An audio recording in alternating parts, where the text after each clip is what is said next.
করে গাইতে জানি না, ঢেউয়ের ভাঁজে রেখে দে আসুর। জলের বাঁকে বাঁকে গ্রামের কাছে শুয়ে আছে নদী, তার এক কোলে গ্রাম, অন্য কোলে সুন্দর। দক্ষিণের নদীর কাছে এসে নীরবতার সঙ্গে দেখা, বনবিবির কাছে সমর্পিত হয়ে মৌন রূপ নিয়ে আছে মালঞ্চ। তোমার মতো করে গাইতে জানি না, ঢেউয়ের ভাঁজে রেখে দে আসুর। তোমার মতো করে গাইতে জানি না, ঢেউয়ের ভাঁজে রেখে দে আসুর। জলের রঙে আলপনা করা গান, সে কি পায় ফসলের সবটুকু সুখ। তীরে তীরে ঘুরে নোংর চোখ, জানে না সে নদী ও মানুষ। সুন্দরীর সহচরী মালঞ্চের ঠোঁটের কথা হয়তো পড়ে নিতে পারে এখানকার উড়াল। তাদের জানা নদীজীবী বনজীবীদের আখ্যান। কে কত দূর, এখন কে কত। আমরা শ্যামনগরের কলবাড়ি জেলেপাড়ায় হাঁটি। বনবিবির কাছে জীবন উৎসর্গ করা এই গায়ের মানুষেরা আধেক নদী আধেক বনের কাছে জীবন বন্ধক দিয়ে রেখেছে।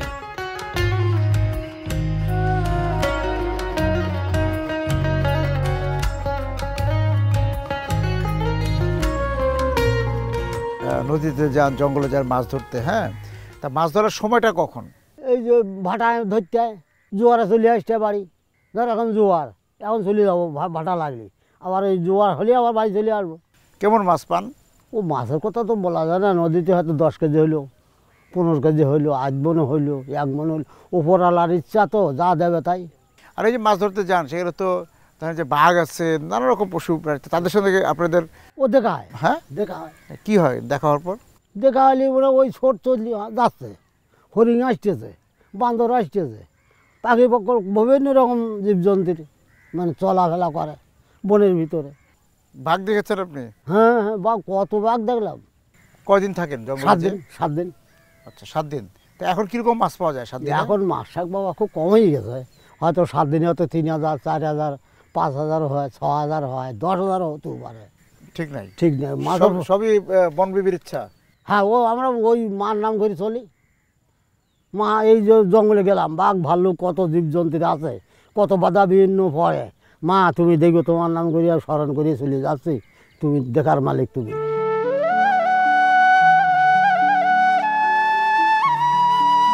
বনবিবির শাহজঙ্গলী দক্ষিণারায় ধনা, দুঃখী এদের নিয়েই বন ও জলজীবিত সংসার।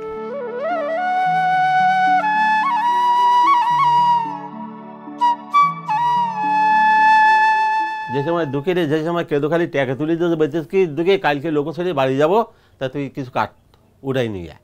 তা বললো চাচা এতটা লোক থাকতে আমারে যাচ্ছেন, তুই যে দুঃখী যে সময় না যাচ্ছে সেই সময় ধাক্কা ধুক্কি দিয়ে লাভি দিয়েছে। লাভি দেওয়ার সাথে সাথে দক্ষিণায় কিন্তু এই বাঘ দক্ষিণায় হয়ে মানে তোমার আক্রমণ করে ওর খাতে যাচ্ছে।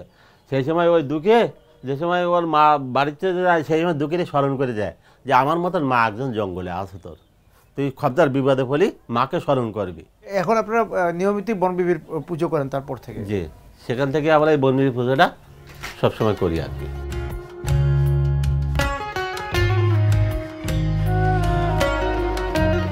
বন্দনা গীত অর্চনার পরও বাঘের কাছ থেকে ফেরা হয় না কারো কারো।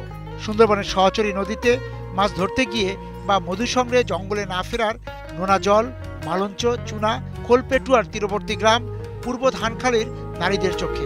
তোমার মতো করে দেখা হয় না, তোমার মতো করে দেখা হয় না, তাল পুকুরে শালুক শালিকের মিতালি। খালের ভিতর দিয়ে মাছ ধরতেছে, আমার স্বামী ছিল মাঝখানে, আমার ভাই ছিল পিছনে, আর সামনে আরেকজন ছিল।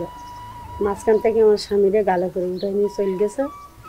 ওই সাথে সাথে আমার ভাই ওই বাঘের পাশ মানে গিল দৌড়িয়ে, দা হাতে করে নিয়ে 1 কিলোমিটার পথ নিয়ে গেল। নিয়ে যাওয়ার পরে ওই বাঘের সাথে ওই 1 কিলোমিটার পথ যাইয়ে আমার ভাই ওই বাঘের সাথে খুব লড়াই করেছে, লড়াই করে ওরে ছাড়াই নিল। নেওয়ার পরে আমার ভাইরে ও দৌড়ে এসে এরকম পাজাপত ধরেছে আমার স্বামী, ধরার সাথে সাথে ওই বাঘ আবার লাফ দিয়েছে আমার স্বামীরে পায়ে ধরেছে। তো আমার ভাই একদিকে টেনিছে আর বাঘ একদিকে টেনিছে, আমার পরে পাটা ছাড়াই নিয়ে গেল। ওইখান থেকে নৌকায় আনতে আনতে নৌকায় নিয়ে সবাই দিয়েছে, মারা গেছে। 14 বছরে আমার বিয়ে হলো, ওখান থেকে 1 বছর 2 বছরের পর আমার একটা ছেলে হইলো। হলে আমার স্বামী গেল জঙ্গলে মাছ ধরতে আমাদের এই বাড়ির পাশের লোকের সাথে, গেলে ওর বাঘে ধরলি তখন ছেলেটা কোলে বসতে পারে। এইবারে ওখান থেকে রাস ফিরিয়ে আনতে পারিনি, না পারলে ওখান থেকে কিছুদিন পর আমি বাপের বাড়ি চলে গেলাম। আইলে তো গ্রামের লোক থেকে বললে যে আমার কাছে ছেলে তো আছে, তো ওরা আবার বিয়ে দিলে তো সেই লোকের সাথে আমার দেওয়ারের সঙ্গে আবার বিয়ে হলে লাস্টে একটা ছেলে আর 2টো মেয়ে হওয়ার পর সে লোক ওই জঙ্গলে মাছ ধরতে গেলে তার ওইরকম বাঘে ধরল। মানে আপনি 2 স্বামী হারিয়েছেন এই বাঘের কাছে? তার আশ্বাস ফিরিয়ে আনতে পারেনি। আর এই আশেপাশের লোক তো আমাকে কোনো সমাজে উঠে দিত না, কোনো বিয়ে থাকায় এখন এখনও তো কোনো অনুষ্ঠানে হাত দেয় না। ছেলে মেয়ে কি করে? ওই জঙ্গল করে, এখনো জঙ্গল করে। ছেলেদেরকে পাঠান ভয় করে না? ভয় করে না তো কি, আর পেটের জ্বালায় যাইতে হচ্ছে, কতদিন না খেয়ে থাকবে। তীরে তীরে ঘুরে নোংর চোখ, জানে না সে নদী ও মানুষ এখন কে কত দূর। স্বামীহারা নারীদের আখ্যান শুনে আমরাও জলে নামি। সুন্দর ডাকে আমাদের, তার আহ্বানে সাড়া না দেওয়ার সাধ্য আছে কার? আমরা মোয়ালদের পিছু হাঁটি জঙ্গলের পথে। এখন কে কত দূর। মোয়াল হিসেবে কত বছর কাজ করছেন? এই আমাদের ক্যাম্পেতে পাস করে এই সিজনে এলে আমরা মানে 7-8 জন করে এক লোক গিয়ে মধু কাটি। কি পরিমাণ মধু কাটেন প্রতি বছর?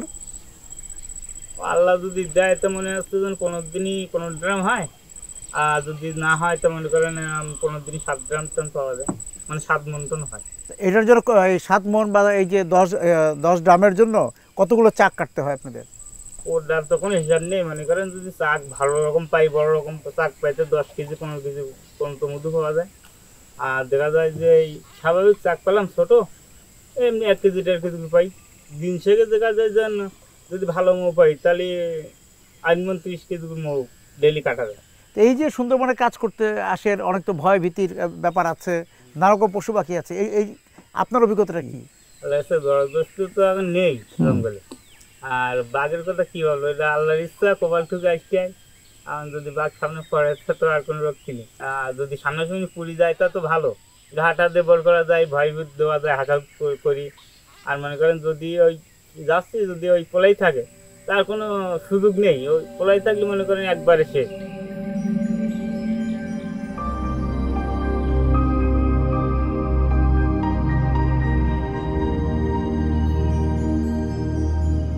কোন জায়গায় মৌচাক আছে এটা বুঝেন কিভাবে? মনে করেন 5 জন একসাথে যাই, লেগে এইভাবে 100 গাছ তুলে যায়, ঝাপসান পরে মধু ঢিকলি পরে আল্লাহ বলে হাত দেয়, কাছে কাছে ছাটা দিয়ে বেড়ায়।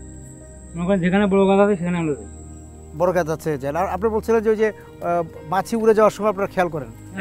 মাছি উড়ে যাচ্ছে গিয়ে যদি এখানে ঠোবাসি পরে, ওই তো এখানে চাক, এখান থেকে বোঝা যাচ্ছে এখানে চাক আছে, এই উড়ি যে পুষ্টি মানে বুঝতে যাচ্ছে এখানে চাক আছে। আর ওই যে একটা ডাক দেন, কি ডাক দেন আপনার ধান তো? আল্লাহ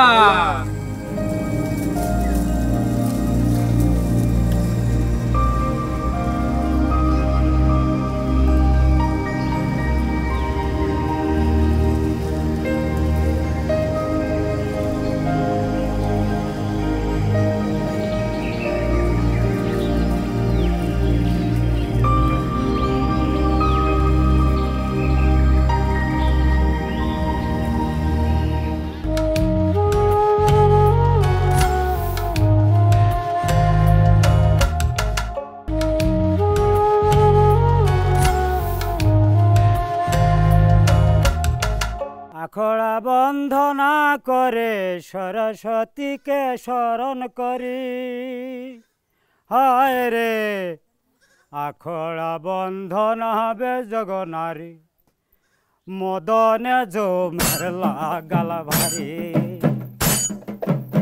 আখড়া বন্দনা করে সরস্বতীকে স্মরণ করে আয় রে আখড়া বন্দনা হবে জগনারী হে মদনে জমের লাগাল ভারী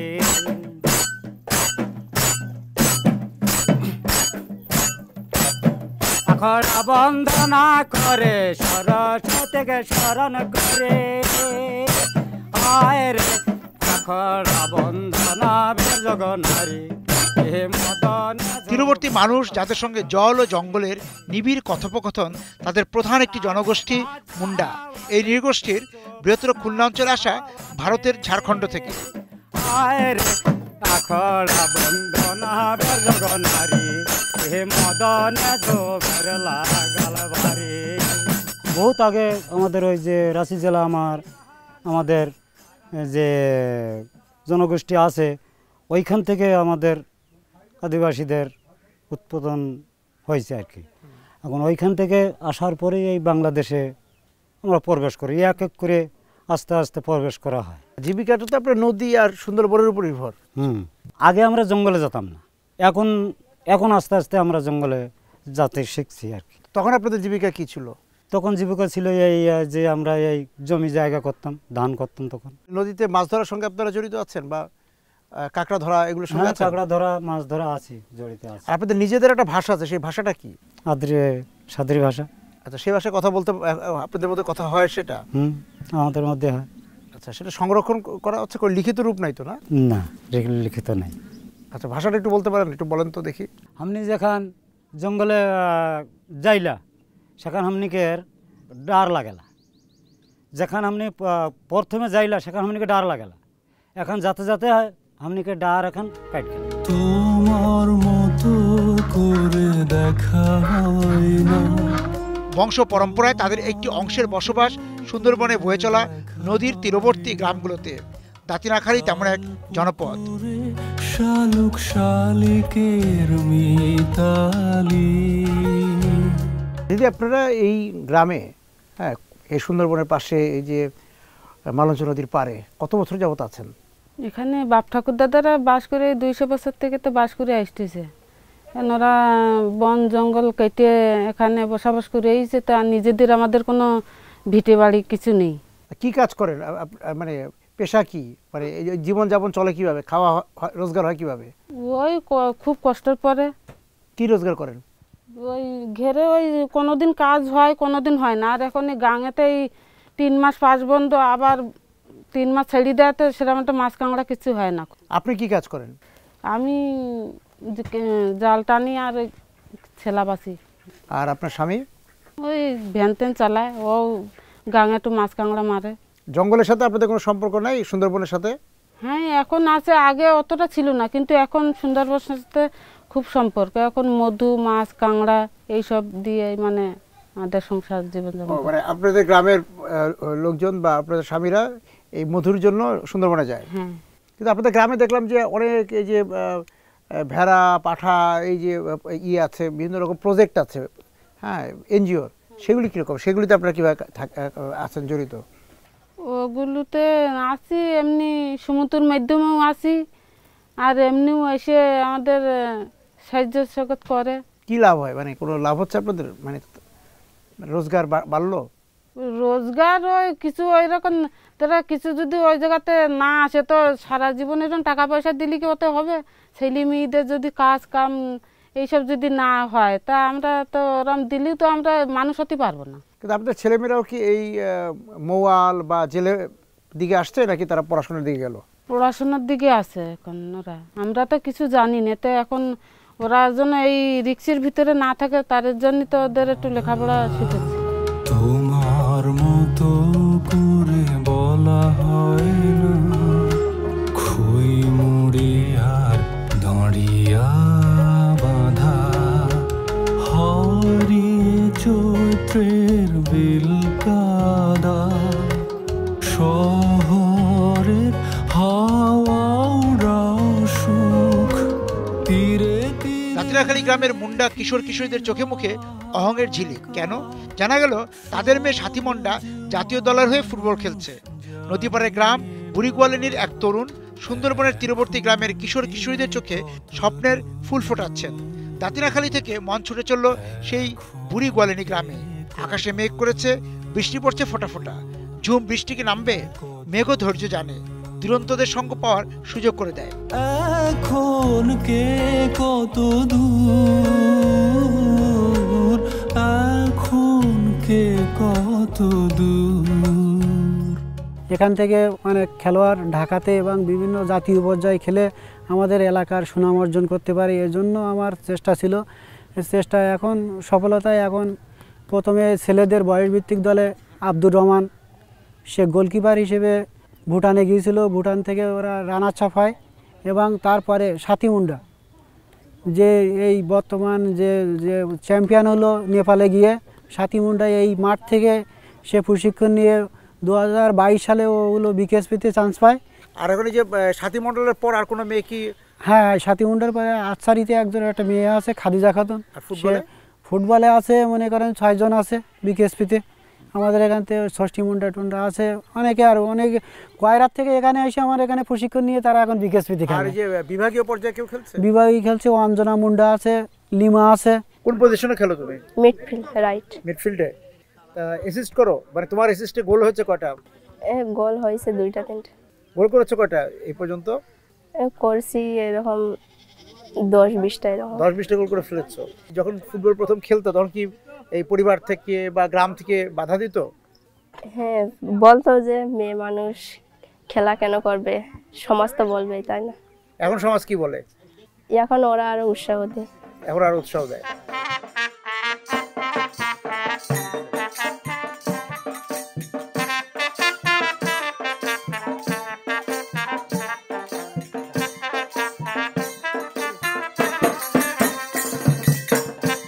সন্ধে নামতে নেমন্তন্ন আসে তেঘুরিয়া গ্রাম থেকে। সেখানে বসেছে জারি গানের আসর। এই সোনার দেশে সোনার পাখি ডাকছে পাখি কুহু, এই মন্দিরে বাজেছে ঘন্টা, আবার মসজিদে কয় আল্লাহু। এই সোনার দেশে সোনার পাখি, এই সোনার দেশে সোনার পাখি ডাকছে পাখি কুহু, মন্দিরে বাজছে ঘন্টা, মসজিদে কয় আল্লাহু। সোনার দেশে সোনার পাখি।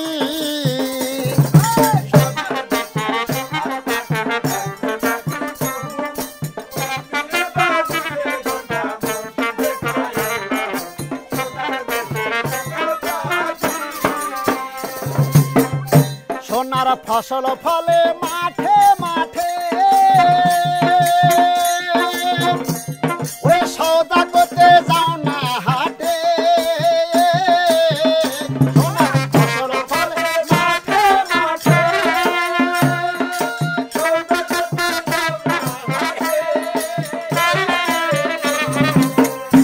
আবার নৌকা বাঁধা নদীর ঘাটে, ওই নৌকা বাঁধা নদীর ঘাটে আছে নৌকা বহু, আছে নৌকা বহু, মন্দিরে বাজছে ঘন্টা।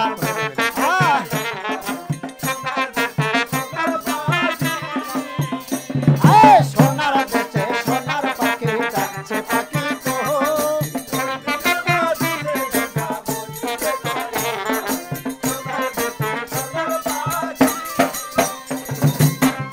মোদের দক্ষিণে বঙ্গোপসাগর, আরো আছে সুন্দর হব। দক্ষিণে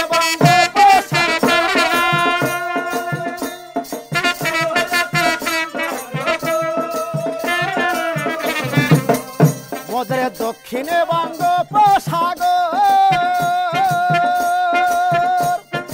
আরো আছে সুন্দর হব। ওরে বাঘ হরিণের ডাক শোনা যায়, বাঘ হরিণের ডাক শোনা যায়, শিয়াল ডাকে হট্টা হু, শিয়াল ডাকে হট্টা হু, মন্দিরে বাজছে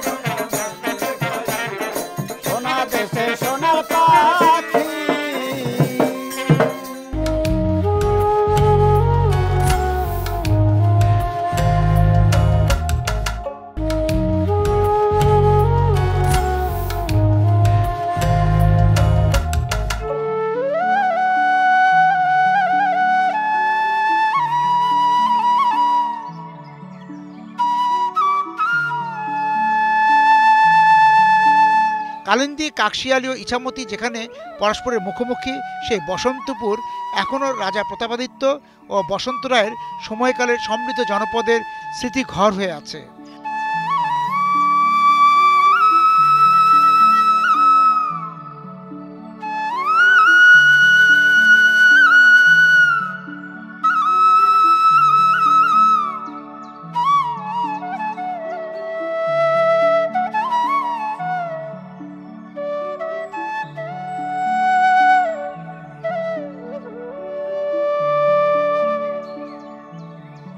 বসন্তপুর এই অঞ্চলের বৃহত্তর গ্রাম।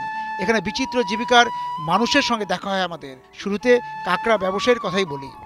এই গ্রামের সবাইকে এই নদীর সঙ্গে যে জড়িত, নদীর সাথে যে তাদের সম্পর্ক, সবাইকে মাছ ধরা তারপর কাঁকড়া ধরার সঙ্গে জড়িত নাকি আরও অন্যান্য পেশার সঙ্গে জড়িত? না না, মাছ ধরা কাঁকড়া ধরার সাথে সম্পর্ক আছে। আর কি কি পেশা আছে আপনাদের গ্রামে? আর আমাদের গ্রামে কেউ ওই যে কাপড়পটি ব্যবসা করে, কেউ হচ্ছে এখানে মনে করেন ঘের ভেড়ি করে, আমি যেরকম কাঁকড়ার চাষ করি। একজন এক শ্রেণীর আছে।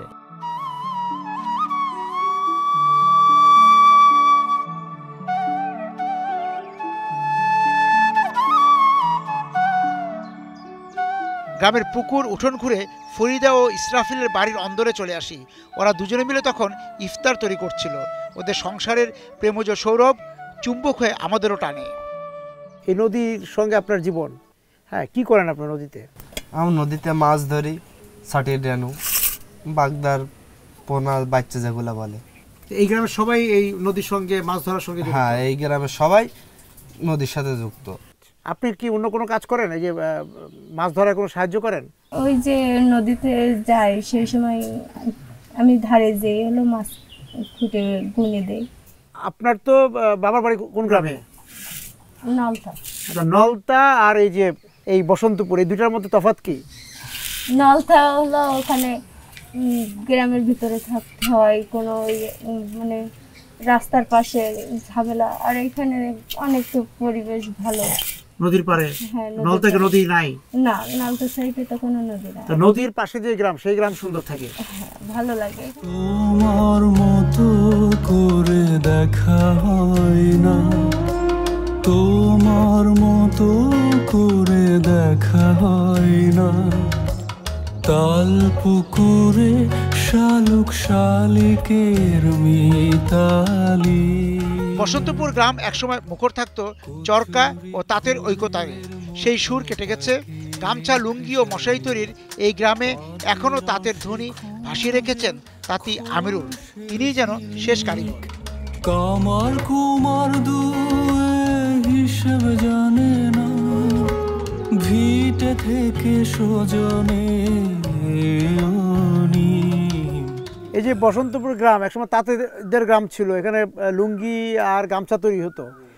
এখন কি অবস্থা আপনাদের এই গ্রামের? এখন আর নেই, এইসব লাভ মানে কমে গেছে, সূচনা তো সেভাবে পাওয়া যায় না, এই জন্য আমাদের এগুলো সব। আগে কত ঘর ছিল? আগে 250-300 মতন ঘর ছিল। আচ্ছা, এখন আর নেই। এখন কি আপনি একা? এখন বর্তমানে একা আছি, আরও লোক আছে তো সব করেন না, তার মেন করতে পারছে না। তো এই যে আপনি একা করছেন এই পুরো গ্রামের মধ্যে, গ্রামের মানুষ এখন অন্য কোন পেশায় গিয়েছে? এই বসন্তপুর গ্রামের মানুষ সব ওই ঘের বাড়ি, জন্মজুরি যাচ্ছে, এইসব ঘের বাড়ি ব্যবসা করে। আপনার পরিবার থেকে আর কেউ আসে নাই এই তাতে? না, আমার পরিবার তো কেউ নেই। ছেলে মেয়ে? ছেলে একদম চাকরি করে। ও আচ্ছা, কেউ আর তাতে ফিরে নেই। তীরে তীরে দেখি হাহাকার, সহজ মানুষ জানে না। তাঁতের রূপ পাল্টে গেল নলতাতে এসে। এখানে ঘরে ঘরে তৈরি হচ্ছে চিকিৎসায় ব্যবহারের জন্য গজ ব্যান্ডেজ। দেশের হাসপাতালগুলোর চাহিদার সিংহ অংশের যোগান দেয় নলতা। এখন কে কত দূর, এখন কে কত দূর।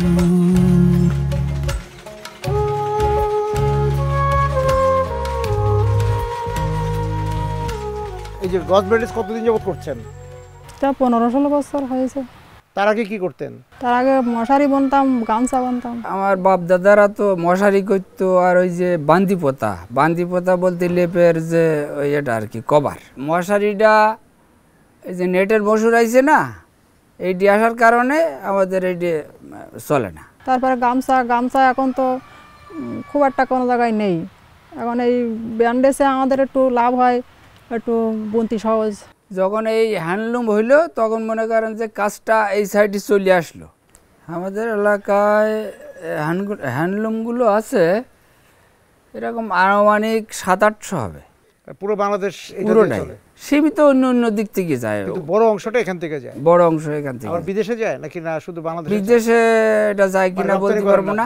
আমরা বিভিন্ন ডিস্ট্রিক্টই দেই বাংলাদেশে, ঢাকা চিটাগাং বিভিন্ন ডিস্ট্রিক্টই দেই। আমাদের মহাজন আছে, তারা সুতো দিয়ে ওরা তৈরি করে নিয়ে ওরা আবার অন্য জায়গায় বিক্রি করে।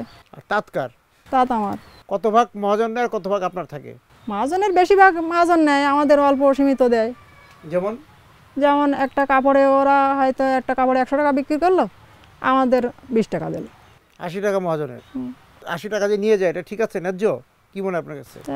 ন্যায্য হোক না হোক আমাদের যা দেয় আমাদের তাই তো নিতে হবে। এখন কে কত দূর, এখন কে কত দূর, এখন কে কত দূর, এখন কে কত দূর।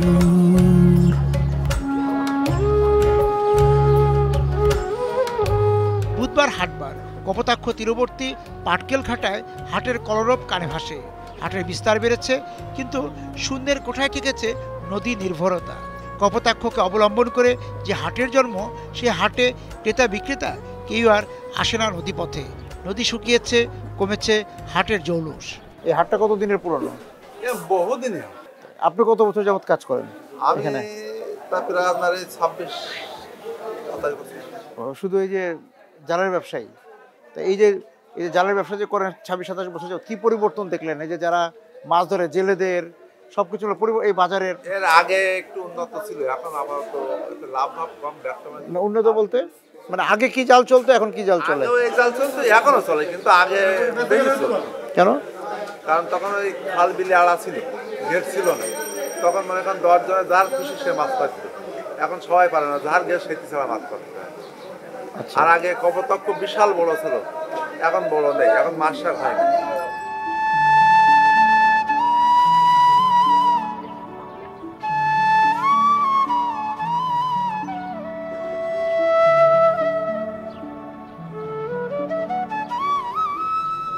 আগে কি পরিমাণ গুড় বিক্রি করতেন? আগে বিক্রি তো ধরেন দিন 1টা কলসি বিক্রি, তো এখন 1টা কলসি বাঙালি 4-5 দিনও লেগে যায় 1 কলসি গুড় বিক্রি করতে। কামাই নেই এখন। আপনি যখন শুরু করেন তখন এই হাট কিরকম ছিল আর এখন কিরকম? জমজমাট ছিল, আর এখন কোনো জমজমাট নেই। এখন হাট দিয়েই গেছে। কেন? বিভিন্ন দিকে এই এখানে এই 5 মিটার 10টা হাটিয়েছে ছোটো ছোটো, কিন্তু এখান তো আগে তো তা ছিল না, বুঝছেন? আগে তো 10টা ছিল না, এই 8টাই ছিল। আর আগে তো হাটে সবাই নৌকা দিয়ে আসতো না? নৌকা নিয়ে আসতো বেশিরভাগ। ওই যে নিচে গেলে বুঝতে পারবেন, ওই নিচে ওখানে ওই জায়গায় নদীর নৌকোই বান প্রচুর। এখন কি নৌকা দিয়ে কম আসে? না, নৌকো মোটে আসে না এখন। এখন কোনো নৌকো নেই, দেখেন।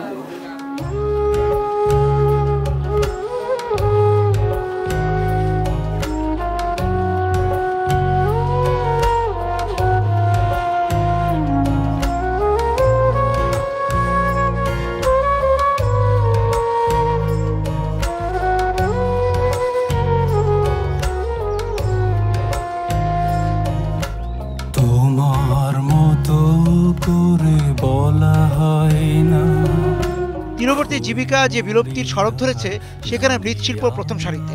চুনা, মালঞ্চ, কপোতাক্ষের তীরে গড়ে ওঠা কুমার পাড়ায় মাটির পুতুল তৈরি হয় না এখন আর। প্লাস্টিক সভ্যতার দাপটে মাটির অনেক তৈজসের সঙ্গে হারিয়েছে পুতুলের আদর। দই, সরা, পাতিল আর পূজার প্রতিমা গড়া ছাড়া কুমোরের কোনো কাজ নেই আর। কিন্তু এই যে আপনাদের পুরো পালপাড়াটা তো কপোতাক্ষ নদের পার। হ্যাঁ, কপোতাক্ষের পাশেই আমরা আছি। কপোতাক্ষকে আপনি কিরকম দেখেছেন ছোটবেলা থেকে? তারপর এখন কপোতাক্ষ কি অবস্থা? কপোতাক্ষ তো ভয়ঙ্কর ছিল, তখন বিশাল স্রোত ছিল। আমরা যখন মাইকেলের মেলায় যেতাম ছোটবেলায়, তখন কত নৌকা ডুবে মানুষ ডুবে যেত, সাইকেল ডুবে যেত, ডুবারিতে তুলতে হতো। তাই এখন সেই নদী তো শুকাই হেঁটে চলেছে আমরা একসময়। দাদা এই যে সুরুলিয়া গ্রামে, এই কপোতাক্ষের পাড়ার এই গ্রামে আপনারা কয় পুরুষ যাবত এই কাজ করছেন? দাদু, ঠাকুর দাদা, বাবা, আমরা 4 পুরুষ। তা আপনি যখন থেকে কাজ শুরু করলেন, সেখান থেকে যদি শুরু করি, তখন এই যে মাটি তো নানা রকম পণ্য তৈরি হতো, তাই না? পুতুল থেকে আরম্ভ করে অনেক কিছু তৈরি হতো। সেখান থেকে আজকে পর্যন্ত আসা, এবং তখন মানে এই আপনাদের তৈরি মাটির জিনিসপত্র, হ্যাঁ, কোথায় কোথায় আপনারা বিক্রি করতেন? এগুলো আমরা তখন ওই মেলায় এগুলো বিক্রি হতো এবং পাইকারি আমরা বিক্রি করতাম, এবং আমরা নিজেরাও যেই বেচতাম। তো এখন ওইগুলো আর হয় না। মেলা কমে গিয়েছে? মেলা কমে যায়নি, বিক্রি কমে গেছে। এই যে মেলাতে মাটির পুতুল বিক্রি তেমন হয় না। কেন বিক্রি হচ্ছে না কেন? পুতুল বেশি বিক্রি হয় না কেন? প্লাস্টিকের পণ্য উঠে আমাদের মাটির পণ্যটাই ড্যামেজ হয়ে গেছে। পুতুল বা এই যে মাটির যে খেলনা, এগুলোর পরিবর্তে এখন আপনার কি নিয়ে কাজ হচ্ছে? এই শুধু প্রতিমা আর দইয়ের মালসা আছে, ওইগুলো ওই পাশে রাখা আছে। আবার কোথাও দেখলাম যে আপনাদের এখানে কিছু ইট দেখলাম। আপনি কি ইট পোড়ানোর কাজ শুরু করেছিলেন নাকি? ওটা সংসার নির্বাহের জন্য শুরু করেছি, তাও ওটা তেমনভাবে আর ব্যবসা হয় না, আর করি না এখন। এই শুধুমাত্র পূজা নির্ভর, পূজার উপরে নির্ভর। আর আপনাদের বংশ পরম্পরা, আপনাদের ছেলেমেয়েরা এখন লেখাপড়া করতেছে, ওরা করে না। তাহলে আমাদের বংশে এই কাজ এখন লুপ্ত হয়ে যাচ্ছে আর কি।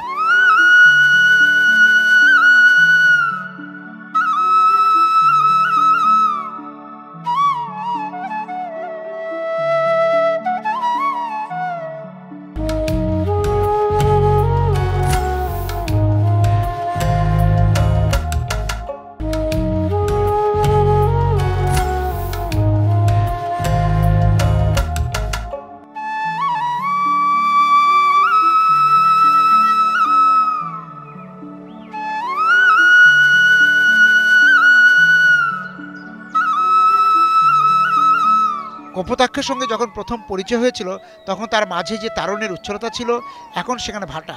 তবে সৌন্দর্য হারায়নি, অসুখে পড়েও লাবণ্য ধরে রেখেছে কপোতাক্ষ।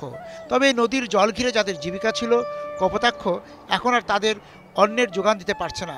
জল ডিঙ্গিয়ে যেতে হচ্ছে জঙ্গলে।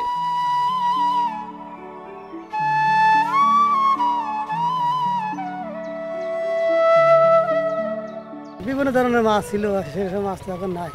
তপসা মাছটা কপোতাক্ষতে বেশি পাওয়া যেত। পাওয়া যেত, সেই পানিটা তো এখন ঠিক মতো আসছে না। এখন কি কপোতাক্ষতে জেলেরা কম নামছে? মাছ ধরতে নামেন না আপনি?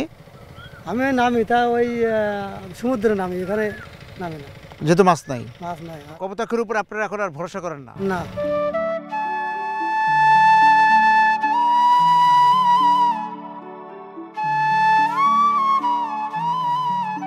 আমার যখন বিয়ে হয়েছে, এই সমস্ত এরকম নিচে খানা খন্দক ছিল, আর জল হইতো এই সমস্ত জায়গায়। ওই যে ছেলেপিলে স্কুলে যাতে গেলেও নৌকায় করে নিয়ে যেত। আর আমার যখন বিয়ে হয়েছে, ঘরের ভিতর এই সমান জল হইতো, বাচ্চা কাচ্চা নিয়ে ওই মাছা করে থাকতি, তো বারান্দায় হাঁটনি। কপোতাক্ষ তখন অনেক বড় ছিল? অনেক বড় ছিল, তখন শুকিয়ে গেল। জল শুকাই গেল কিভাবে? শুকাই গেল, নদীতে হয়তো যাবার জল টল নেই, সেই জন্যই শুকাই গেছে, বুঝছেন। আর মাছ কি এমন ছিল তখন? মাছ তখন তো ছিল, যা ছিল মন্দ নয়। এখন এই গাং মানে শুকিয়ে যে যায় দূর মারছিল মানুষ, এখন মাছ কমে গেছে, এখন কিচ্ছু নেই গাঙে কিচ্ছু নাই, কিচ্ছু পান না এখন? তাহলে জঙ্গলে যেতে হয়? হ্যাঁ, ওই এখন ওইদিকে যাতে হয়, এদিকে বাড়ি এসে আর কামাই হয় না। 6 মাস, ওইদিক 6 মাস বেরিয়ে আসলি যাই। ও ভয় করে না যে বাঘ আছে, কুমির আছে? ওই সমস্ত ভয় করলে কি এখন হবে?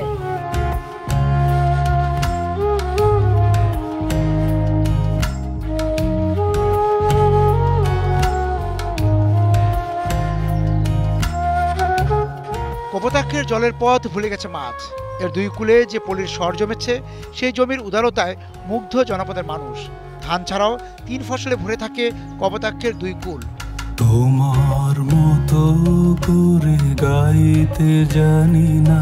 তবে সাগর নিকটবর্তী হওয়ায় সুন্দরবনের সহচরী নদীগুলোর তীরবর্তী অন্য জমিনের স্বাদে লবণ আছে, যেখানে 1-2 ফসল করাও মুশকিল। কিন্তু কৃষককে দাবিয়ে রাখে কে? লড়াই চলছে লবণ মাটির সঙ্গে। এই অঞ্চলে লবণাক্ততার কারণে যখন আমরা ডাল ফসল করতাম, তখন হলো এই মাটি আমাদের 2-3 বছর আমাদের ফসল আর দিত না, ফসল ছোট ছোট হয়ে মারা যেত। তা আমরা মনে করলাম যে না, এই অঞ্চলকে আমাদের ছাড়ি গেলেও হবে না। উপকূলীয় অঞ্চল যখন তখন হলো আমাদের মানে দুর্যোগ এসে পড়ে। তো এই অঞ্চলকে আমরা 2-3 বার করার পরে দেখলাম যে আমাদের এই সব ফসল আমাদের 300 বিঘে 300 বিঘে 600 বিঘে আমাদের এই অঞ্চলে 600 বিঘেতে আমরা ডাইল ফসল আবাদ করতে সক্ষম হইলাম। লবণাক্ততার পানির মধ্যেই এরা কি ধান চাষ করবে এবং মানে আইল টাইল দিয়ে লবণ পানি ঠেকাইয়ে এরা হলো এইসব ধানগুলো জাতগুলো চাষ করে, যেটা আমরা সুবলতা 28, 67, মিনিকেট এই ধরনের ধানের চাষ করে এবং অল্প দিনের মধ্যে যেগুলো হয় সেইগুলো এরা এই অঞ্চলে চাষ করে। উপকূলে এখন সব জায়গাতে ধান হচ্ছে, ফসল হচ্ছে কি 2 ফসলই হচ্ছে? উপকূলীয় অঞ্চলে 2 ফসল খুব কম জায়গায় হয়, বেশি অংশ জায়গায় এখানে হলো ওই ঘের।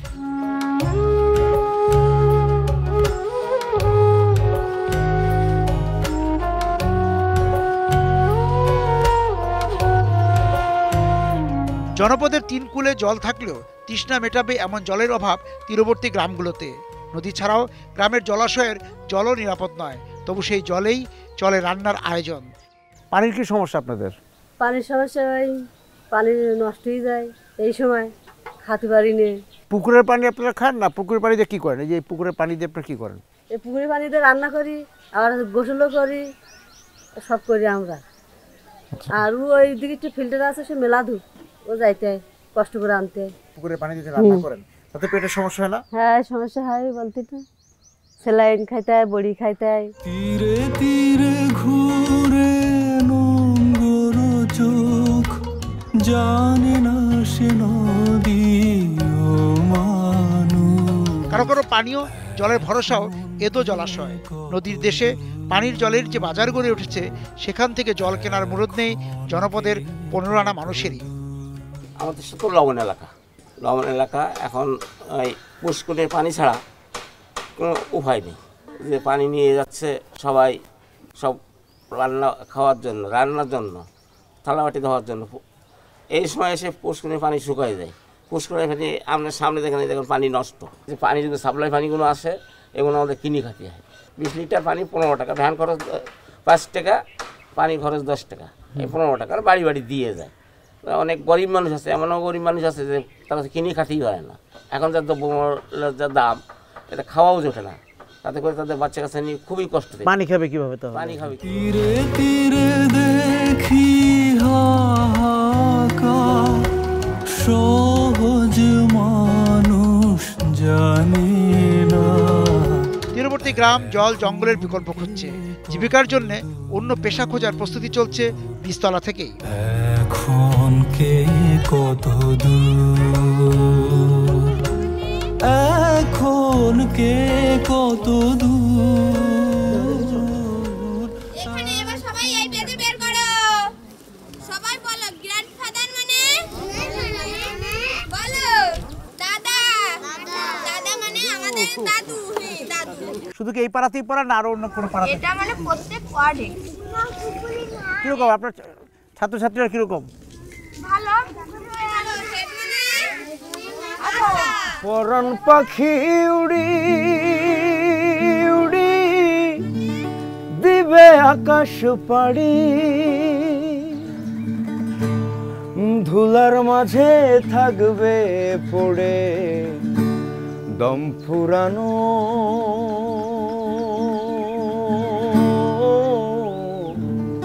একটা হাওয়ার গাড়ি। এই যে গ্রাম এক পা এগিয়ে ছিল শহরের দিকে, শহর 3 পা লাফিয়ে চলে গ্রামে, তাতে কি যাপনের সুন্দর রং আরো গাঢ় হলো? নদী তীরবর্তী গ্রামগুলোতে যেন একই সুর, একই গান প্রতিধ্বনিত হতে দেখলাম আমরা আগে কি সুন্দর দিন কাটাইতাম। একটা হাওয়ার গাড়ি রে মন, একটা হাওয়ার গাড়ি।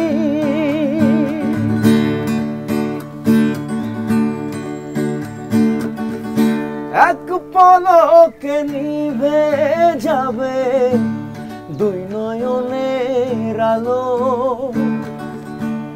রং বেরঙের এই দুনিয়া হবে আধার কালো। দেখবে না আর ফুলের বাগান, দেখবে না আর ফুলের বাগান, সাজানো ঘর বাড়ি। ধুলার মাঝে থাকবে পড়ে দম ফুরানো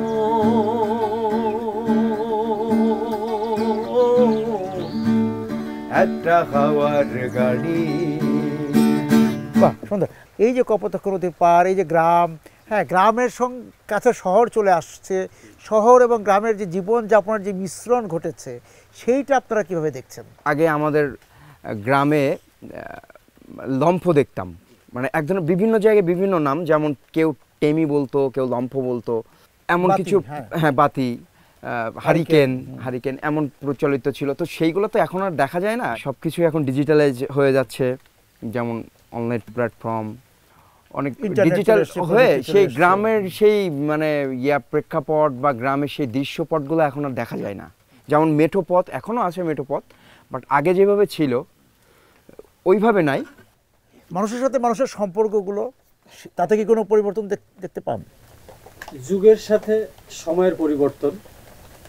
আমরা ছোটবেলায় নদীর সাইডে খেলা করেছি, এখন এই নদী এখন ছোট্ট একটা খাল জাতীয় হয়ে গেছে, সবকিছুর একটা পরিবর্তন। এবং আপনারা এই যে পরিবর্তন, খাবার দাবার, পোশাক আশাক সবকিছু তো এটা পরিবর্তন। সবকিছু।